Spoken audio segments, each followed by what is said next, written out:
Okey, menarik perkongsian yang dibawakan oleh rakan kita Asma Asmuni. Daripada Sabah, kita nak beralih ke negara jiran kita, iaitu Brunei Darussalam. Untuk apa, Sofia? Ya, kita ada bawakan kepada anda berkenaan dengan bingkisan tanaman moringa. Seperti mana yang kita ketahui, iaitu tanaman kaya dengan nutrisi yang dapat memberi manfaat kepada kesihatan.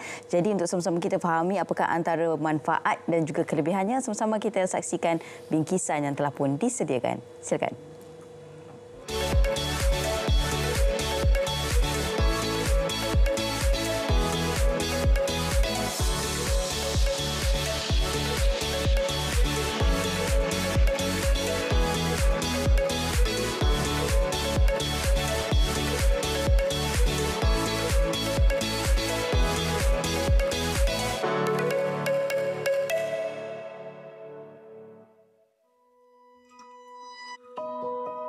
Tahukah Auda mengenai tumbuhan moringa? Tumbuhan yang memiliki daun bersaiz kecil ini sering juga disebut sebagai miracle tree atau superfood kerana banyak manfaat kesihatan yang dapat diperoleh dengan mengonsumsinya. Menerusi pakej program pertukaran RTB RTM kali ini dari negara Brunei Darussalam, kami bawa Auda meninjau ladang tanaman moringa seluas 8 ekar bersama pengusaha belia Jun Hong Lim, pemilik Mori Farm di kawasan kemajuan pertanian KKP Kampung Sinau daerah Tutong untuk mengetahui lebih lanjut tanaman dan ladang moringa yang diusahakannya.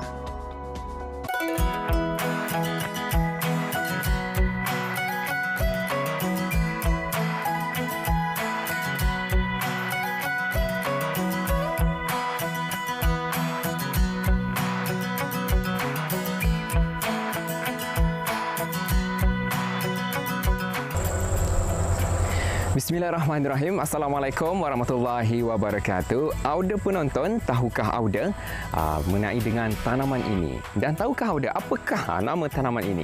Baik, ini adalah tanaman moringa yang mana ia mempunyai banyak manfaat dari segi khasiat untuk kesihatan tubuh badan kita ni dan boleh diproses menjadi pelbagai produk seperti saja produk untuk diminum, dimakan dan sebagainya. Dan menerusi pakej program kali ini, saya bawa Auda mengenai dengan tanaman moringa.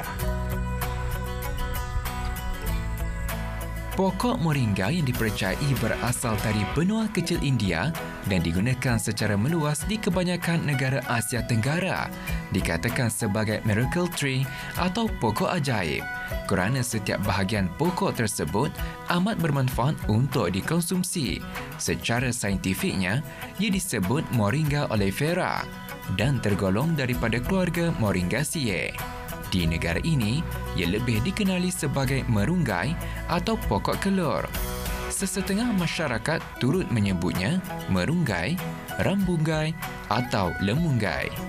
Di kawasan kemajuan pertanian KKP Kampung Sinau, saya berkesempatan untuk bersua bersama Jun Hong Lim, pemilik Mori Farm yang mengusahakan tanaman moringa sejak tahun 2017. So, moringa ni actually ada banyak manfaat.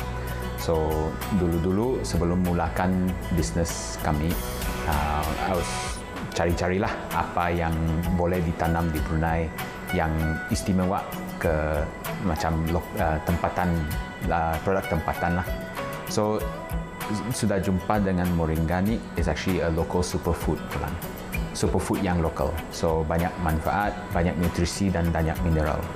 So dari itu terus tanam di sinilah, di Sinau.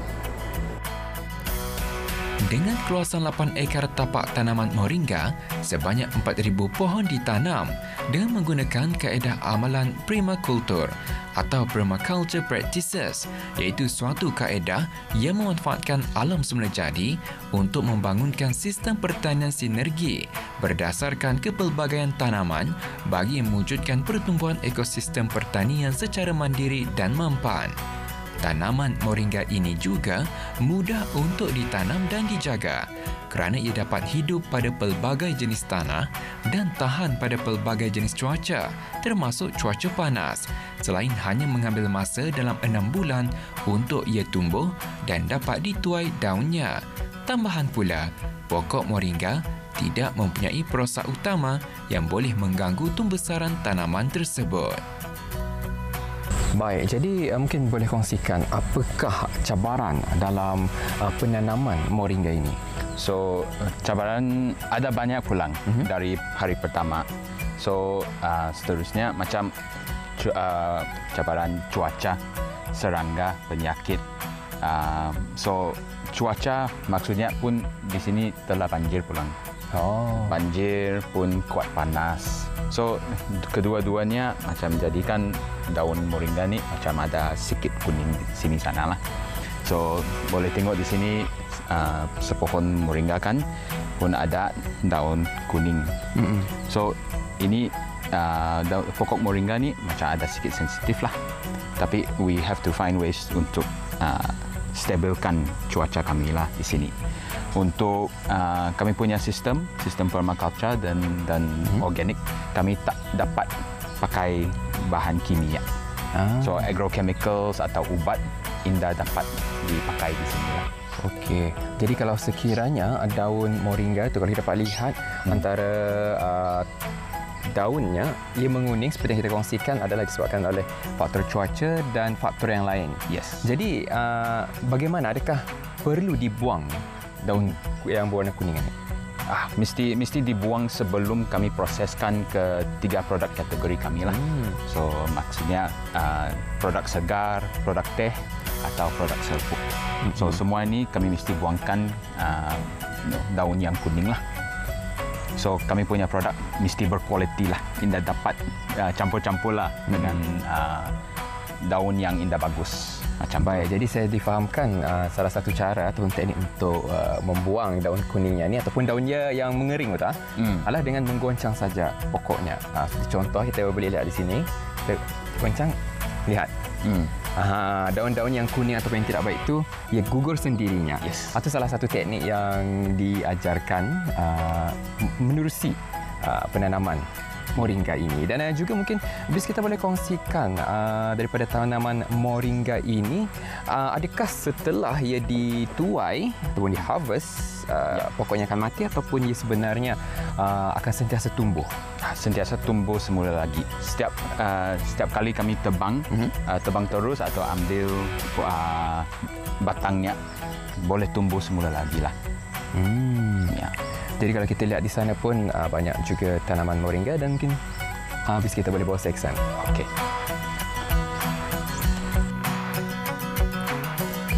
Dikenali sebagai superfood, daun moringa yang bersaiz kecil mempunyai 7 kali lebih banyak vitamin C daripada buah oren dan 15 kali lebih banyak kalium daripada pisang.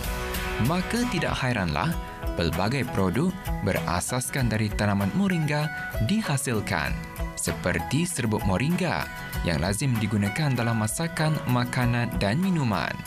Selain itu, daun moringa yang diproses dan dikeringkan boleh diolah menjadi produk teh.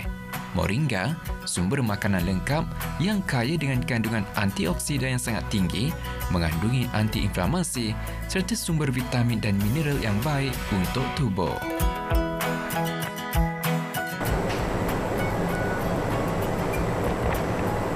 Ya, sudah penonton, memang tidak dinafikan moringa mempunyai banyak khasiat yang baik untuk tubuh badan. Antaranya ia mengandungi zat besi 3 kali ganda lebih tinggi daripada bayam dan juga antaranya juga mengandungi kalsium yang difahamkan ia mengandungi 6 kali ganda lebih tinggi daripada susu. Dan juga moringa ini yang baiknya juga untuk tubuh badan kita ni adalah ia mengandungi antioksidan untuk melawan penyakit dan juga ia baik untuk mengurangkan tekanan darah tinggi. Jadi mengapa tidak untuk kita ni mengamalkan pengambilan moringa kerana ia satu herba yang begitu baik dan mempunyai banyak khasiat. Saya harap menerusi pertemuan kita melalui pakej program kali dapat memberi audio penonton banyak manfaat mengenai dengan tanaman moringa. Sekian, Assalamualaikum warahmatullahi wabarakatuh. Jumpa lagi.